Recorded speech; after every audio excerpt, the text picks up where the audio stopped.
Because who doesn't love a drama? They didn't serve any purpose. You don't always get what you want. And I have never seen. Hello, my name's Beth, and welcome to Midnights with Beth, and welcome to this little corner of the internet.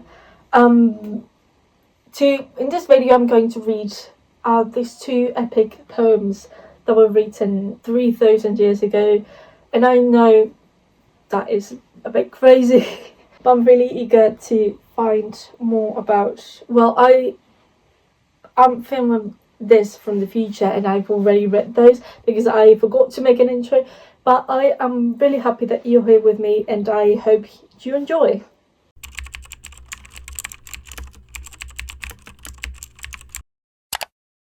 So I thought about recording my reading experience for my current read, and I am almost finished with it. I would say more than halfway through, and I didn't record a single clip, although I wanted to share my reading experience with you since the, I think, second paragraph of the introduction, which I knew I was in for a ride.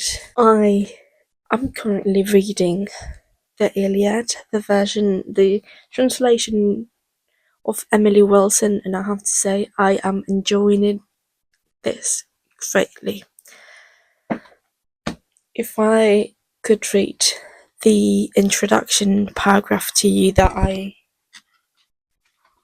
I completely lost my mind over it, because it was so beautifully written and it made me feel things.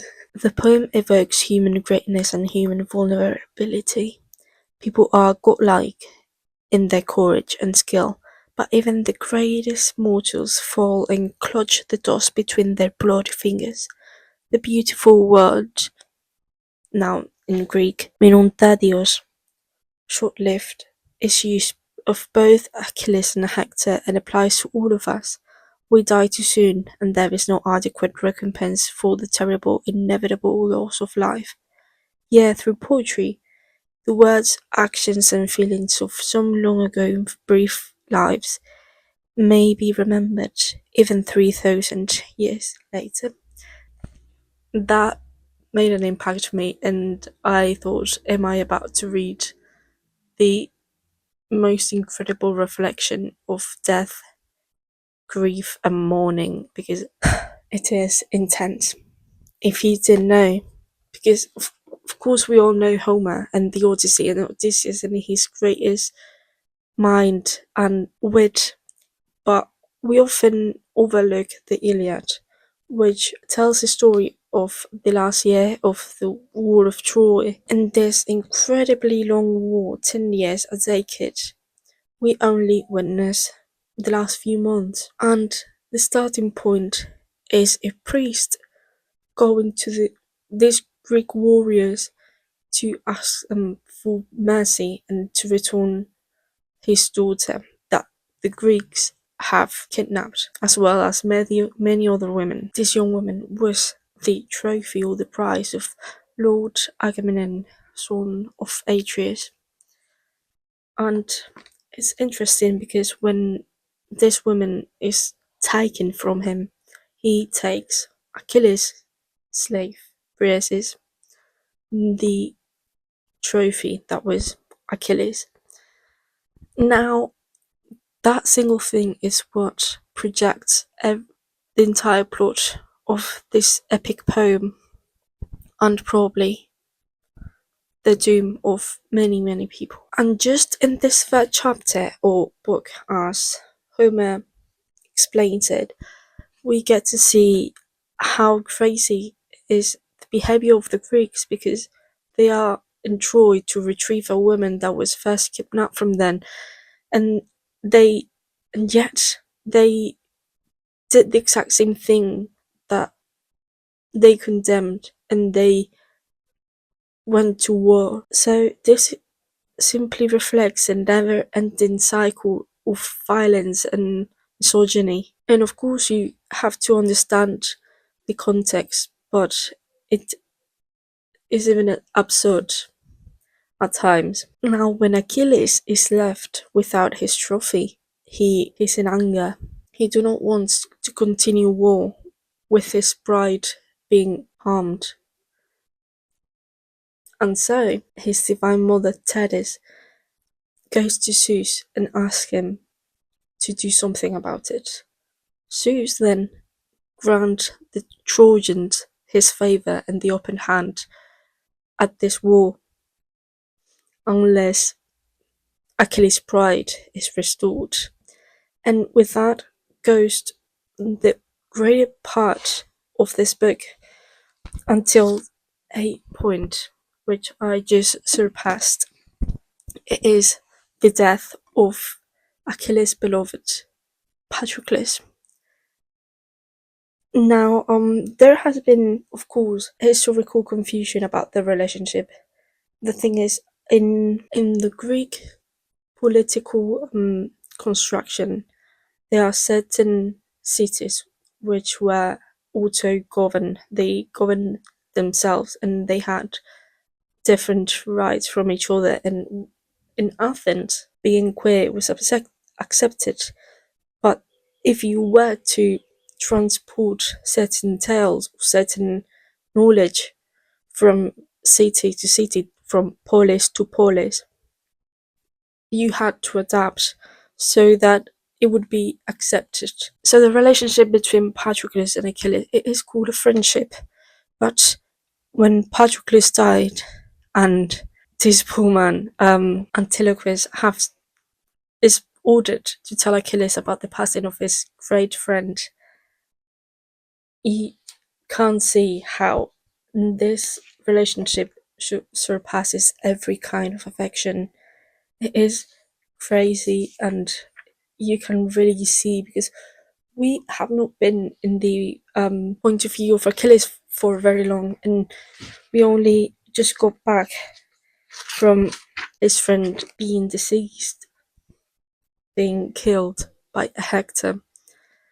Because, well, Patroclus was motivated. He went to war with Achilles' hammer, and just because he was so affected by Achilles not doing anything at all to help their comrades, and so he went to war, and as a consequence he got killed. It is funny because I have seen the translator Emily Wilson recite this passage out loud before, and I was left in awe. I was completely enamored of how she completely catches the sadness of all and the woe, really, of Achilles and also of Antilochus, who really understands how Achilles is going to feel after he tells him the news. Achilles, son of skillful Peleus, I need to tell you disastrous news. I wish it had not happened. Dead lies Patroclus, and the armies fight around his corpse, stripped of your arms and weapons, which Hector in his flashing helmet wears. And now, after that, you see how Achilles is affected, and how there is this turning point in the poem. Most part of the conflict was that Achilles had this purpose.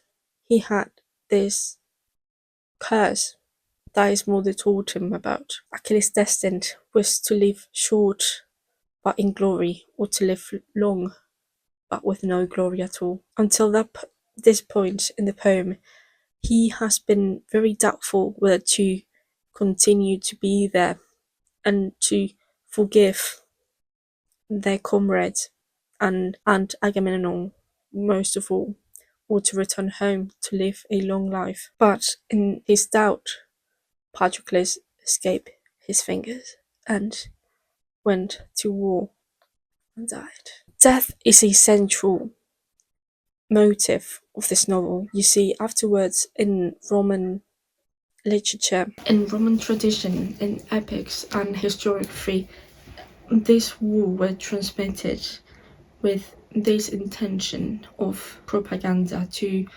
enlarge the feeling and the patriotism of Rome. However, this poem right here does the exact opposite. It not only denounces the horrors of war, but also describes in such graphic way that really transmits how horrible war is and how we should learn better. We can also see how divine intervention has such an important part in this poem, with the gods and their will constantly being in the middle of things, and probably it was just their wanting all along. This ageless, deathless gods which started this war, and they set these two group of people to fight each other, to kill each other as if they were nothing. It really posed a question that I asked myself, and that was the moral responsibility of it all, because this poem really says that it won't really matter what you want or what you don't want if you act accordingly to the gods, because you really have no other option. Do you have the responsibility of your actions?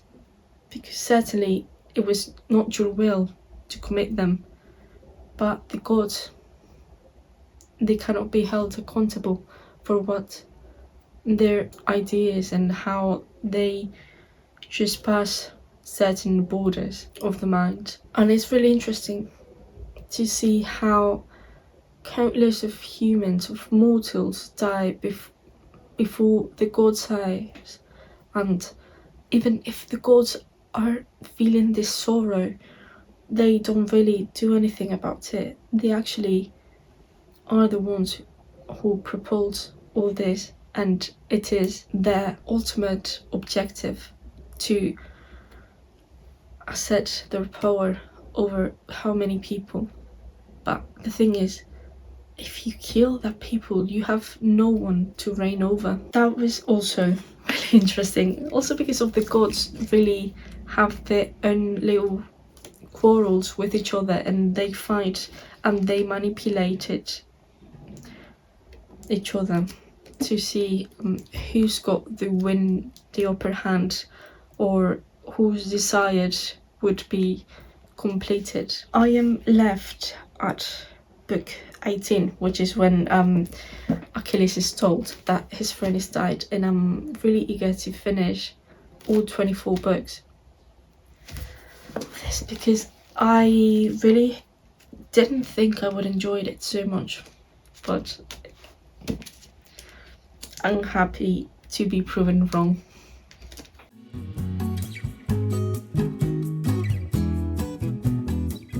Don't you think it is so great when you are reading any or consuming any kind of work and you encounter something that you simply didn't expect, and what you thought you knew every single plot line and everything that happens? Because, for example, this book is 3,000 years old. This epic poem is so ancient, and yet I did not expect that Patroclus would appear before Achilles as a ghost. Oh my god.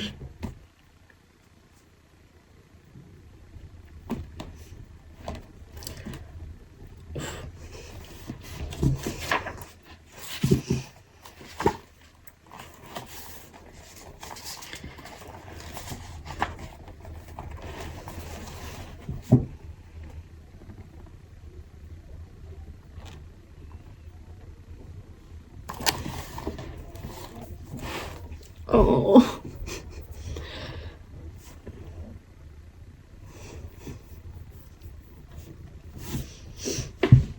Patroclus appears as a ghost to Achilles and asks him if they would be cremated together. Oh.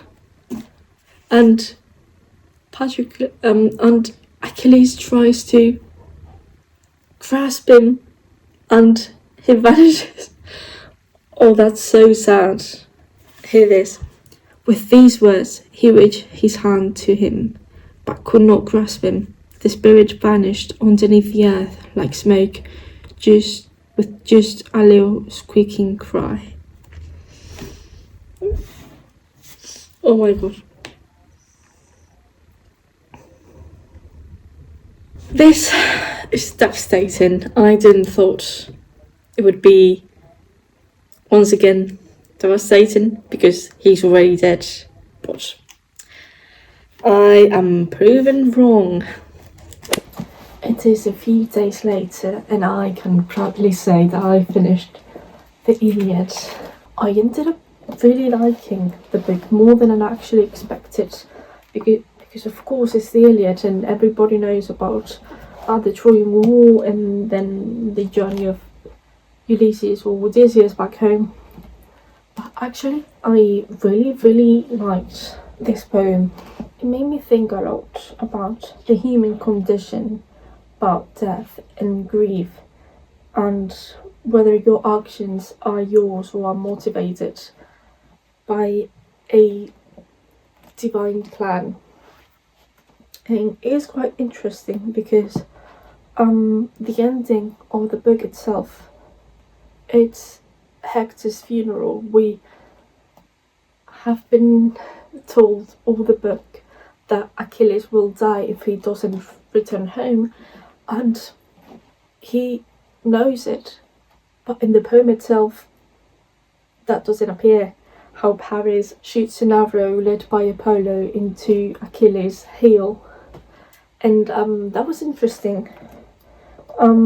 It didn't felt therefore as a closure, nor the beginning felt as a proper commence to a book. I feel like the narration of the book, it's so unique and different given this structure than the start doesn't really seem like a start and the end doesn't really seem like an end. That really pulls the intention of the poem to the war itself, or the short part of the word that we follow that is not even the beginning nor the end. We do not get to see how the Greeks arrive into Troy, or they settle their camps, and we do not see how the city ends up being looted by these bloody Greeks, and we do not see the episode of the wooden horse. So I would say, going into this poem specifically, you have to know a fair amount of mythology and classical tellings. But it is really enjoyable, and it's funny at times, and it's also really sad. So I would definitely recommend this to someone that has already started in the world of being a classicist or being interested in Greek and Roman mythology. But it's interesting that there's a structure. So yeah, I would really recommend the Iliad, specifically the translation of Emily Walton, which is the one I read. So this is a result of all the posters and annotations. I frankly love how it looks. I think it looks quite good once finished, and yes, it is really a book that plants you and gives you something to think about. And now let's start my journey along Odysseus in the Odyssey. Okay, so I might have said that I wouldn't be buying more books till I finished the pile that I showed you a couple of videos ago. However, and in that moment I knew that I was going to probably the country where books are most accessible. And look, I might be stupid, but I'm not a fool. If I know that I'm going to read this book, because most of them I've had in my TBR for so long, I might as well buy it. Well, where it is cheap and accessible and contribute to a beautiful country where books are novels and literature, they are celebrated. I brought some books. I went to London for a couple of days. I went to see Levy, such a wonderful event. And yes, I might have brought one too many books. They're not too much, but at the airport I was afraid I wouldn't be able to come back because of how big my bag was. So here they are. The first book I'm going to show you, it is the only hardback, and it's perhaps not this particular book, but I was looking for something that I could enlarge my knowledge with, and in particular my knowledge of plants and herbalism, and I simply want to learn more about it, so I picked this one up. I hope it's good. It's Brereton's Complete Herbal, a book of remarkable plants and their uses, based on Culpeper's The English Physician and Complete Herbal of 1653. Because if I trust in one thing, that is in ancient knowledge, and that book is based on that. In my trip, I visited multiple bookstores. They were all wonderful. You cannot imagine how many bookshops I went in a 4-day period. It is probably not very healthy, but I will keep my but I take pride in it. One of these bookshops, it is Gaze the Word, which is the oldest LGBTQ bookshop in all of the UK, and that is incredible. It is a bookshop that has been open since the 70s, and I wouldn't say that in my country there's something that remarkable, taking pride in, of course, being LGBTQ and as a queer woman. I was so amazed by that I really wanted to support it, and so I bought this book that I've had for years in my TBR, and that is Carmilla. And I know this wasn't intended to be sapphic, nevertheless you don't always get what you want. And it is the OG vampire story following, of course, John Polidori's, but this is supposed to be Bram Stoker sort of inspiration for Dracula. And I thought that now that I have Dracula, now that I have Carmilla, I can do a tandem read, or read one after the other, because I always love to read the inspiration of something before reading or watching that film or book.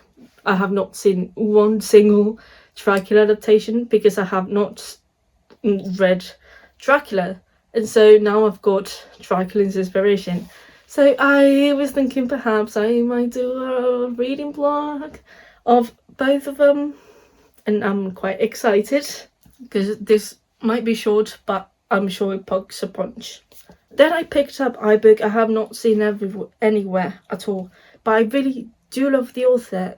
Her last book was a 5-star for me, and this book had the sticker of buy one get one half the price, so there's not much of a discussion there, you know.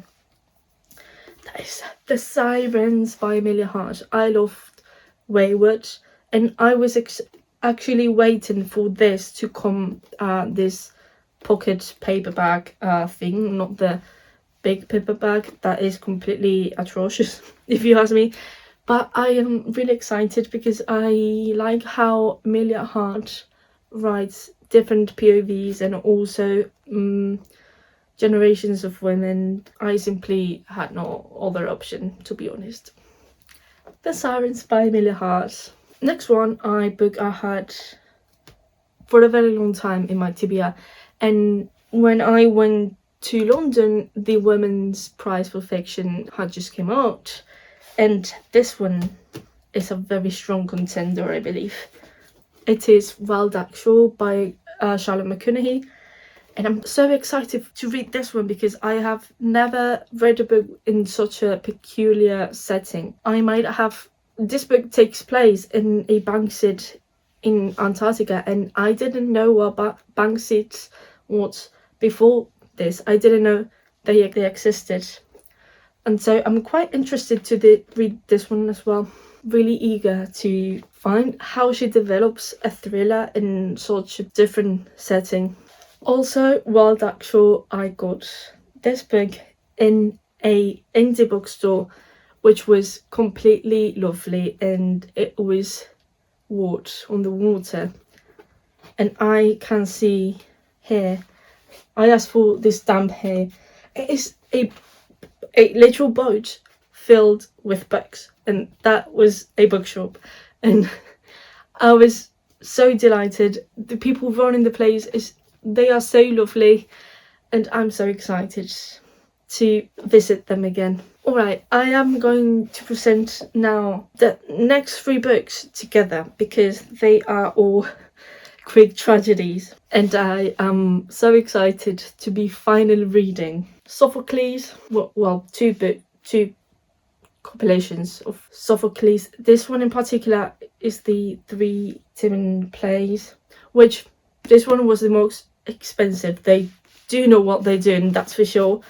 And Aeschylus with the Oresteia trilogy. And I'm really interested because studying Greek, it was almost inevitable that I wouldn't be interested in this sort of, and I almost get another one from Euripides. I ended up not picking that one up, but for these 3 I am so quite interested, and I picked these 3 up because who doesn't love a drama? And this sort of classics written in the 6th century before Common Era, how they are still so impactful, and how our society still learns from very old texts. I'm so excited to keep enlarging my Greek and Latin books. Now, the last 2 books I got was from the airport, and these 2 were buy one get one half priced, and these 2 books, of course, I had to get eventually, so why not then? That was Small Things Like These and The Handmaid's Tale. Now, Small Things Like These, I am so eager to read anything from Claire Keegan that I could not wait any longer, and I purchased the book so I would read it sooner than later. And then The Handmaid's Tale, which I think it is such an important book to read right now, but how things are going on in the world, and I simply had to read it eventually, and I am mighty sure that this might come out a book club pick for my book club, so I might just as well get the physical version of it. I am certainly nervous of how graphic this may be, but I am eager to find this fictional world written so many years ago, and it's still so heavily relevant in this day, so that is The Handmaid's Tale, Margaret Atwood. And also, it was time that I read something at all by Margaret Atwood, so I might as well begin with this one. These are all the books I brought with me from London, and I simply cannot wait to get to them, and also to visit back that beautiful city, all the rest of that wonderful country. It is so hot already.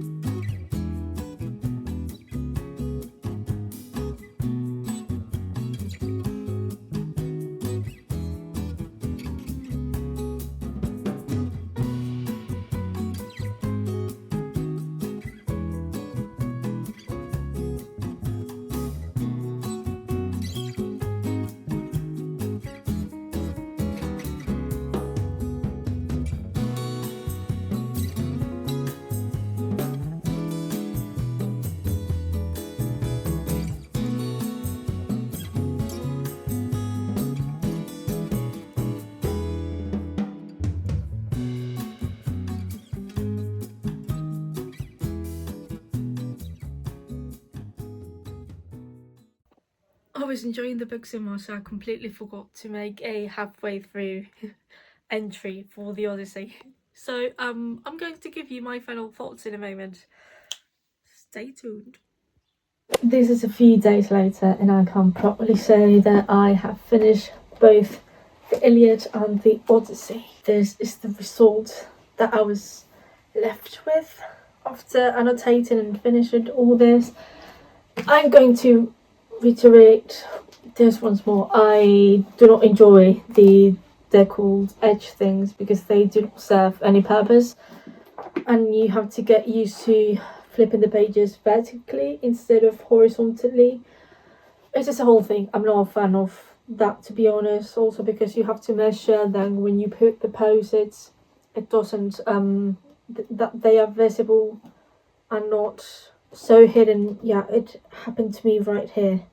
So it is out facing out as many others, but because all the pages are longer, let's say, they do not stick out properly. I have to say I did like this. I did enjoy it so much, but I think I liked the Iliad way more, and I honestly wasn't expecting that. This is a story we all know and love, although in a different pace and in a different order we might have expected.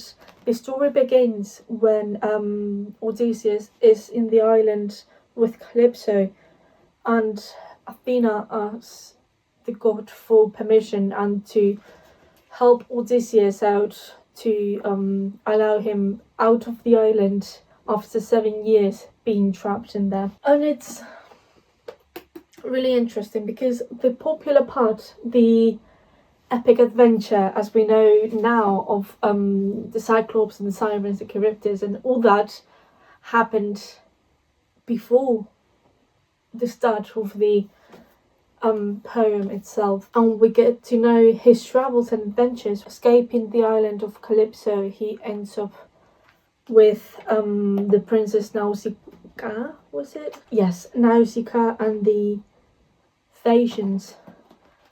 He goes there and then he tells his story to all the people, how he defeated the Cyclops and how he went to the underworld. All that gets told in this sort of flashback thing. And I honestly don't know why not. In the popular knowledge we have about this poem, it doesn't get sufficiently explored how he comes back, and it's just an ending, while his return to Ithaca is basically half this book. It is from book 13, if I remember well, to book 24, and that's 11 books of this beautiful poem. Although I did see a film that explores this last event, I wouldn't say chapter, but this last happenings of Odysseus once he returned to Ithaca and he has to turn into a beggar to sort of go undercover so he would go unnoticed. And I think it was the most human thing about this poem. Everything is sort of precarious and fast paced, but then we get to more or less halfway through, and we explore this human part of Odysseus, and we get to know face to face with Penelope and Telemachus and all the suitors. The most human part of the whole poem, and it's not exploited, let me say that, in the common knowledge we have of this poem. I did go to watch a film a couple of years ago called The Return, which features an older Odysseus returning home, and I think it was the only take of this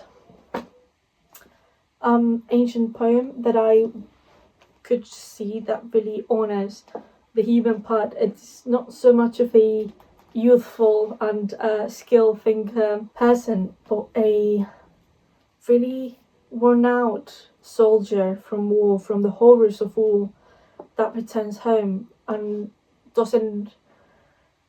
he doesn't seem to think that he really deserves his position in society as a king, as a ruler of so many people, but that he has committed so many atrocities to multiple humans. In the Iliad we discussed this grief of losing a loved one due to war and due to the horrors of war, but in here we really see this sort of grieving and mourning from this kind of person you've become after the horrors of war. And I have never seen anywhere that features this most human part of it. It's always how he defeated the Cyclops and how he tricked the sirens, but not stop for a moment. I am a person as well. This film really honors that. And it's Ralph Fiennes as Odysseus and Julie Binoche as Penelope. And that's, well, you can see two middle-aged people after the horrors that they had to experience. And it's a really great movie. I really appreciated it, how they portrayed the ancient European nobility, but in a way that seems real, with the scraps of clothing and being tan with the sun. That's something I could not see from the trailer of Christopher Nolan The Odyssey, which I'm skeptical, to say the least. Well, yeah, that's basically it. It is a very sour story, this second half of the book, but I think it is truly what makes this tale human and something you can relate to. Human behaviour and changes, not going from island to island, maddening gods and strange monsters. I would say the main difference between this and the Iliad is that the Iliad seems just like an expert,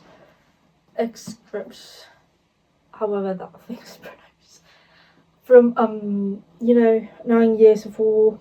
It doesn't seem to have a beginning nor an end, and this, on the other hand, did seem a bit more cinematic. The first half is really fast paced, but there's a proper introduction to the story, I would say, and there's a more conclusive ending. But the ending, I don't know why they did it like that. It's just being left quite open. Also, one way I think their citations could be better are the notes at the end of the book. They are not referenced, not a single sign or symbol, so I can look up the notes. They were basically non-existent, so I was basically the whole book without checking a single note, because sometimes that could put a stop to your reading. Normally not for me, but as I didn't know which thing specifically was going to be referenced afterwards, I simply didn't check at all. So that is one thing I would really improve for the next edition. So that was The Odyssey.